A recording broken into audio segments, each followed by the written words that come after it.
एक बार एक युवक ने अपने दादाजी से पूछा, ऐसा क्यों होता है कि इंसान प्यार तो किसी और से करता है, लेकिन शादी किसी और से? प्रश्न सुनकर दादाजी बोले, बेटा, तुम्हारे प्रश्न का उत्तर देने के पहले मैं तुम्हें एक काम सौंपता हूँ। गेहूं के खेत में जाओ और सबसे अच्छी गेहूं की बाली चुनकर मेरे लिए लेकर आओ। लेकिन शर्त यह है कि उस गेहूं की बाली का चुनाव तुम्हें एक बार देखकर ही करना होगा। अगर एक बार तुम उसे छोड़कर आगे बढ़ गए, तो फिर वापस लौटकर उस बाली को नहीं चुन सकते। युवक गेहूं के खेत में चला गया।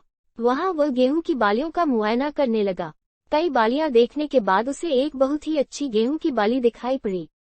वह उसे तोड़ने को हुआ, लेकिन तभी उसके मन में विचार आया कि हो सकता है आगे बढ़ने पर उसे इससे भी अच्छी बाली मिल जाए।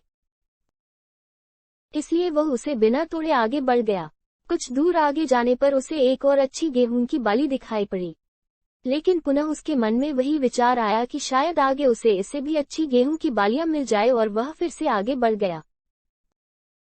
इस तरह पूरे खेत का भ्रमण कर लेने के बाद भी वह एक भी गेहूं की बाली नहीं तोड़ पाया।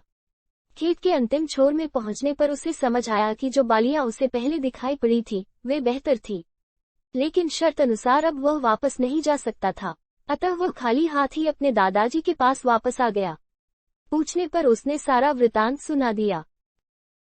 दादाजी बोले, बेटा, जैसी गलती तुमने अभी कुछ देर पहले गेहूं के खेत में की, वही गलती प्रेम में पड़ने वाले लोग वास्तविक जीवन में करते हैं। वे और बेहतर की तलाश में उस इंसान को खो देते हैं जो उनका बेहतरीन साथी हो सकता था। तो क्या इसका अर्थ है कि किसी को प्रेम में पड़ना ही नहीं चाहिए? युवक ने पूछा। दादाजी ने उत्तर दिया, नहीं, ऐसा नहीं है। कोई भी प्रेम में पड़ सकता है, यदि कोई योग्य व्यक्ति मिल जाए तो। लेकिन जब भी किसी से सच्चे मन से प्रेम करो, तो उसे कभी भी गुस्से, अहंकार और किसी अन्य से तुलना के कारण मत छोड़ो। पर ऐसा क्यों होता है दादाजी कि इंसान जिससे प्रेम करता है उसे छोड़कर दूसरे से शादी कर लेता है? यह प्रश्न सुनकर दादाजी बोले, इस उत्तर को देने के पहले मैं फिर से तुम्हें एक कार्य सौंपता हूँ। अब तुम एक मक्के के खेत में जाओ और सबसे बड़ा मक्का चुनकर मेरे लिए लेकर आओ। लेकिन इसमें भी शर्त पहले जैसी ही है। मक्के का चुनाव तुम्हें एक बार देखकर ही करना होगा। अगर एक बार तुम उसे छोड़कर आगे बढ़ गए, तो फिर वापस लौटकर उस मक्के को नहीं चुन सकते। युवक मक्के के खेत में चला गया, किंतु इस बार वह सावधान था। उसने वह पहली वाली गलती नहीं दोहराई और खेत के बीच पहुंचकर एक मध्यम आकार का मक्का तोड़कर वापस आ गया। वापस आकर उसने दादाजी को बताया कि उसने उस मक्के का चुनाव कैसे किया। दादाजी बोले, अपने पुराने अनुभव के कारण तुम इस बार खाली हाथ नहीं लौटे। तुमने बस एक ठीक ठाक मक्का खोजा और यकीन कर लिया कि यही सबसे अच्छा है।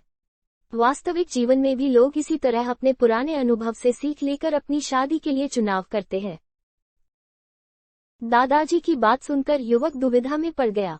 उसे दुविधा में देख दादाजी ने पूछा, अब तुम्हें कौन सी बात परेशान कर रही है?